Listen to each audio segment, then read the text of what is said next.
Well, now, you don't know this, and Instagram doesn't know it because it's stuck on 1, but that took a lot longer to get sorted out than I was expecting. And the Curry brothers play our theme. I'm going to figure out what's happening with the Instagram machine. I'm going to bring you all up to speed because you know what's happening. It's Friday night. No, it's not. No, it's not. It's Monday night. What a shambles. What a shambles. We're going to be right back. Take me there, Rob.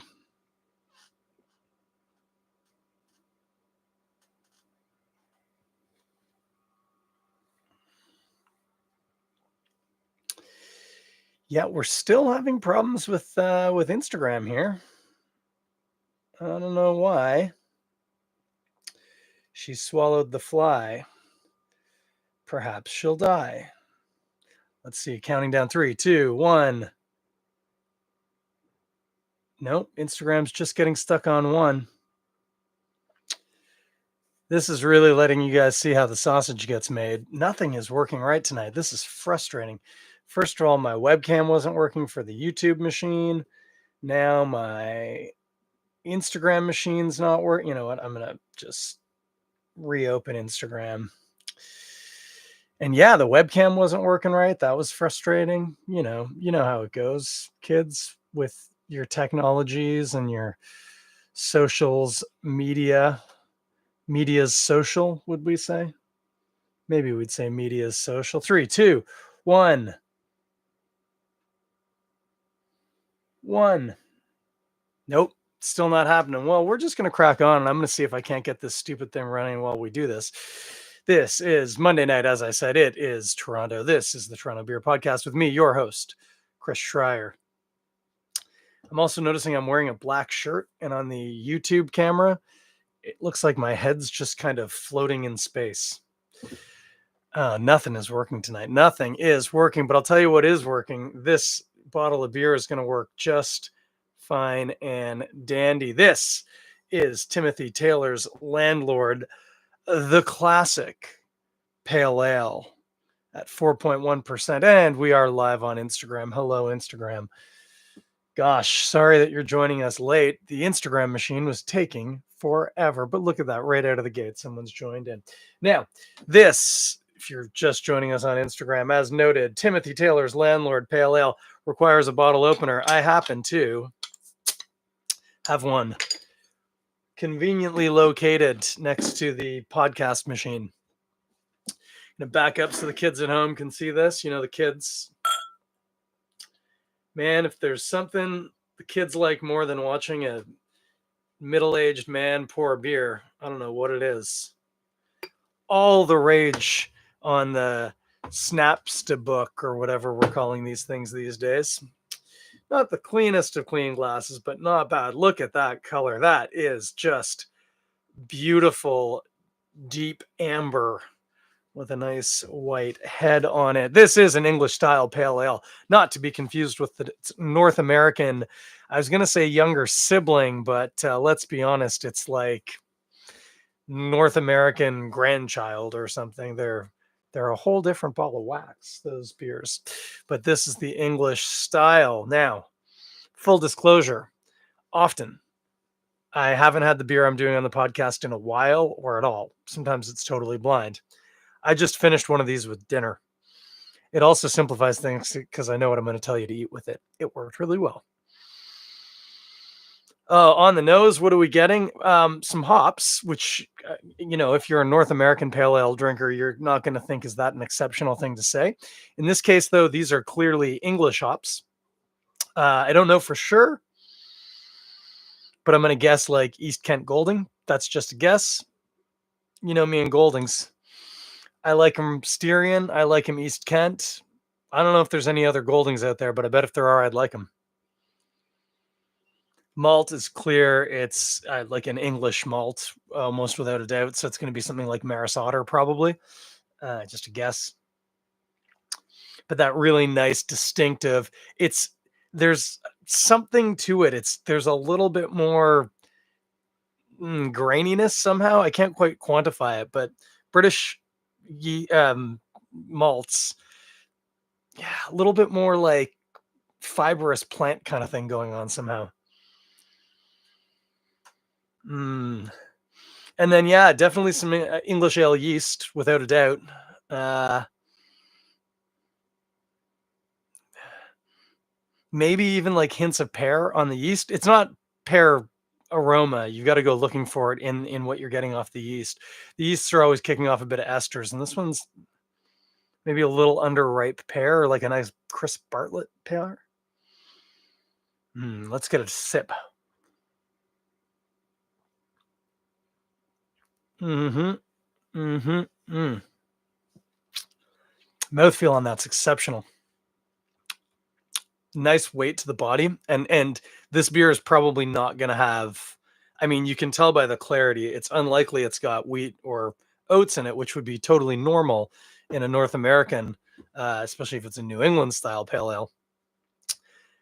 That one only has malted barley in it, as noted. English, could be Maris Otter, could be Golden Promise. Hmm,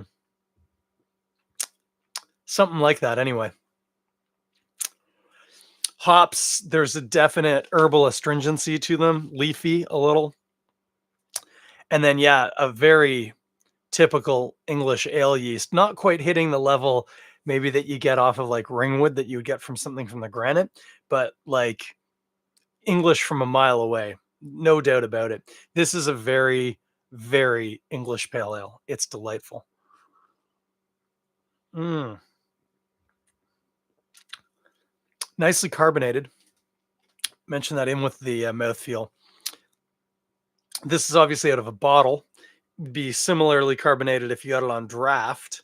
Where it would not be quite so carbonated is if you were lucky enough to be drinking it on cask. This would present really nicely on cask. Now, the other thing about this, it's a little on the cold side right now because my ice box here sits at about 4 degrees Celsius, at least on the lower shelf, which is where this one was. Uh, this beer service temperature should be more like 7 or 8.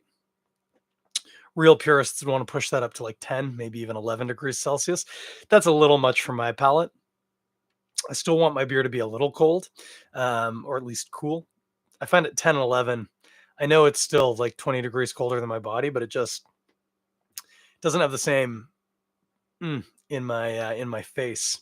Oh, hey, there's Ben Johnson. Oh, I accidentally tried to report you. Sorry, buddy. Um, yeah, yeah. Timothy Taylor's Landlord Pale Ale. Super English, nicely bitter, astringent, nowhere near as bitter as you're going to get off of, almost any North American pale ale, but like nice and notable that you get. I mean, we always talk about like the English pale ales have more balance, to use the term, which is just to say you can actually. It's not hard to pick up the malts in these beers, and especially in this one. Like I say, I don't know if I could tell you the difference between Maris Otter, Golden Promise, and I'm trying to think. There's another one off the top of my head, an English malt, but it's going to be one of those. It's not straight Canadian two row. This is an English malt. Um, Interesting thinking about the hops again. Might be wrong about East Kent Golding. It's not very spicy. East Kent's less spicy than Styrian. It's pretty leafy. Could be like Fuggles though, which is fun to say. If I were an English brewer, I would probably use Fuggles all the time just because of how much fun it is to say Fuggles. What kind of hops are in there? Fuggles. You know, hang on. Mm. Again, I did drink this with dinner. I'm not fresh to this, but I am really thinking about it a lot more. With dinner, I was more just enjoying it with my food, which was delightful. Thinking about it now, that some of that astringency, that leafiness off the hop, I think this is made with whole cone hops. I have no idea if I can even find that out, but I think this is made with whole cone hops. It's got that little bit more kind of plant material-y kind of vibe coming off it. And again, especially knowing that it's almost certainly made with English hops, which tend to be much lower in alphas, it's presenting a notable astringency. That's my guess. This is whole cone hop. And also that's a very traditional thing to do. And good golly, if the Pommies don't like their traditions, like, you know, losing to Wales at the rugby. That's a good one. Losing to Australia at the cricket. That's another good one. Losing all of their territory to all the places they colonized to just about everybody. That's another one. These are all things the English like as traditions. And using traditional ingredients in their beer, bless their souls. This is very tasty. Mm. So, once again, Timothy Taylor's Landlord. How and where did I get this? Well, I got it at the LCBO. And I got it at the LCBO because I went into one that I knew had a limited beer selection, but I thought they're going to have something English in there because we were making fish and chips for dinner. And I wanted to get something to make some batter with and then to consume with the fish and chips. And on my first pass through the beer cooler, um, like there was basically no one represented. I just read a funny comment from Ben. By the way, Ben, disagree. Ben says, no one gets my UK sports references, Chris. Might as well be Quidditch. One of those, incidentally, was geopolitical reference. So obviously, I'm way, way, way out in the deep end here. I was going to settle for Smithix, which, of course, is not English, it's Irish. And you probably call it Smithwicks. But in most cases, we don't pronounce the W in those British place name pronunciations, or Irish in this case. So, for instance, it's not Chiswick bitter, it's Chiswick. And it's not Smithwicks, it's Smithix. I don't know why they don't pronounce the W. You got me. But anyway, that's what we do. Anywho, I'd resigned myself to a can of Smithix, which, by the way, I say resigned. Nothing wrong with a can of Smithix. Nice beer. Really solid. If you want a good Irish red ale, and let's be honest, when's the last time you had a good Irish red ale? It's probably been a minute, especially if you're in Ontario.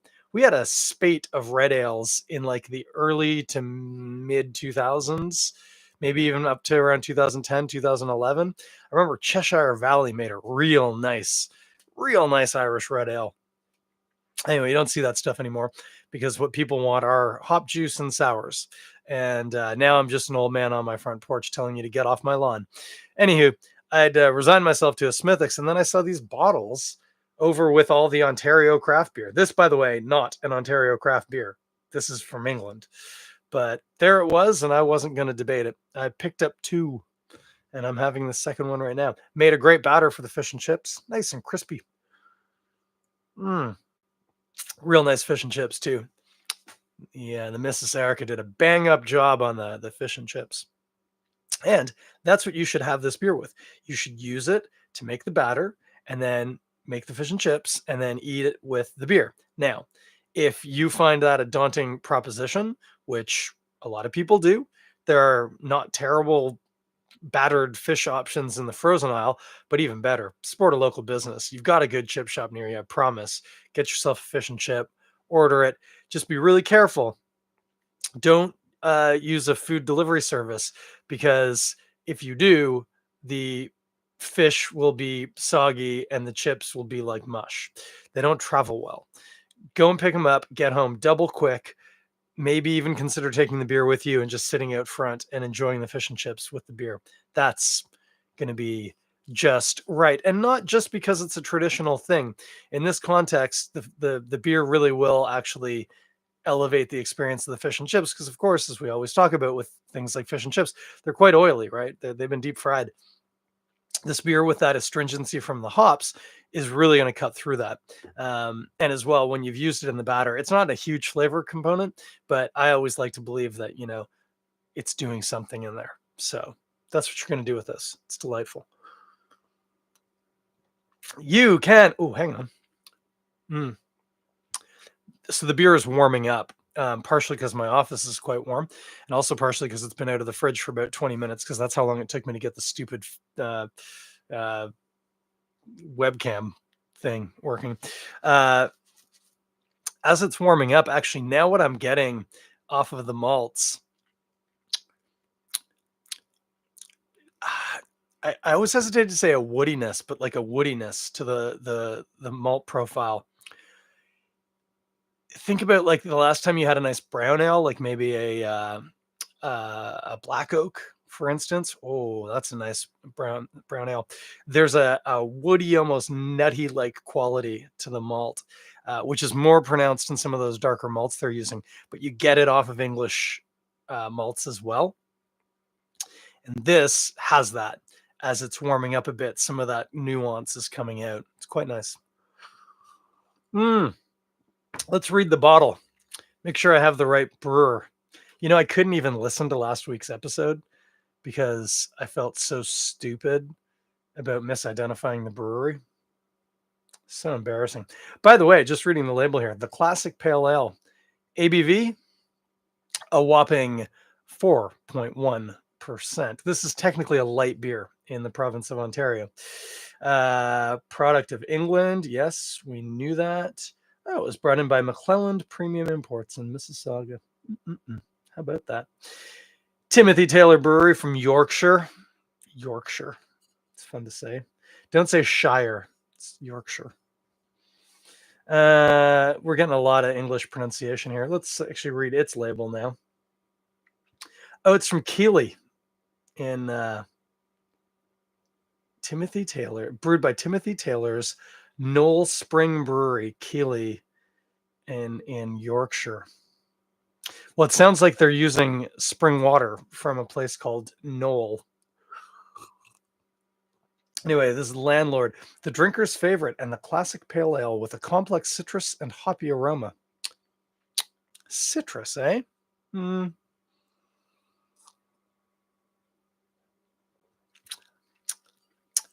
mean, got a date code on here. Could be a little old. They almost always are by the time they get here. This is produced on May the 24th. So it's not new, but for LCBO, that's not bad. It's about 3 months old. I think I would accept an argument of some sort of citrus peel in the astringency off the hops. It's about all I'll give them on that. Anywho, launched in 1952 and has won more awards nationally than any other beer, including Camera's Draft Supreme Champion Beer of Britain 4 times. That's impressive stuff. Taylor's Taste, which incidentally, taste is capitalized there. It's apparently a proper noun. I don't know how I feel about that. Taylor's Taste is achieved by using the finest natural ingredients. Here we go. Our unique Knoll Spring water. Well, I got that right. The highest grade Golden Promise malted barley. Golden Promise, there it is. Whole leaf hops. Wait, was I calling it Golden Promise or Golden something else? Anyway, that's what I was talking about. And our own, and our own Taylor's Taste yeast. And in that context, taste is also capitalized. And I think in that context, I can accept that because that could be its proper name. I don't think much of their copy editor here, but anyway. And yeah, here you go. Best served between 11 and 13 degrees Celsius. Best is a subjective term, Timothy Taylor. Anyway, solid beer. Really, really nice stuff. And if you like English beers, you're going to love this. This is as English as cricket, or Quidditch, as Ben calls it, I think. Really nice stuff. Pick it up if you're here in Ontario. It is available at the LCBO. Distribution is probably going to be limited because, as noted, this was brought in by a distributor, McClelland, specifically. Used to do a lot of stuff with McClelland back in the day. Glad they made it through the pandemic. That's good. Oh, look, on the label, if you're watching one of the videos, that's a fella in what looks to be a red rugby shirt, probably Welsh,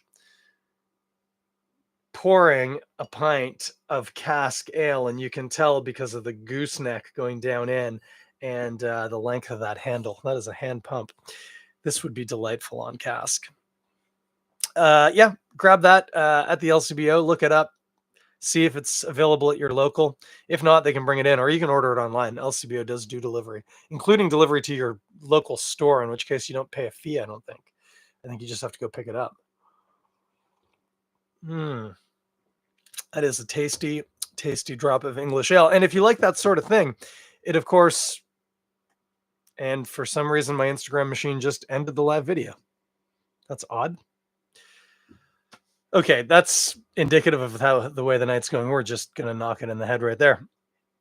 If you do like English style beers, of course you're gonna want to check out the Granite Brewery. Love the Granite. Maybe I should do a Granite beer next week. Hit up Mary Beth, see what she's got in, see what would be good. It's going to be the game plan. And also, Say What has partnered with County Durham as Bruce at Durham was looking to retire. He's retirement age, and Lord knows you can't make beer forever. And so the crew at Say What stepped in to help take over running the brewery. They have a good brewer who's been working there for some time, honing their skills. But they've got a bunch of them in the LCBO now, and they're nitro cans, so they serve like draft beers. Really nice stuff if you like English ale. And of course, worth mentioning, shout out to Pompous Ass from Great Lakes, also a very solid, accessible English style ale. Similar wheelhouse to this, if I'm honest with you.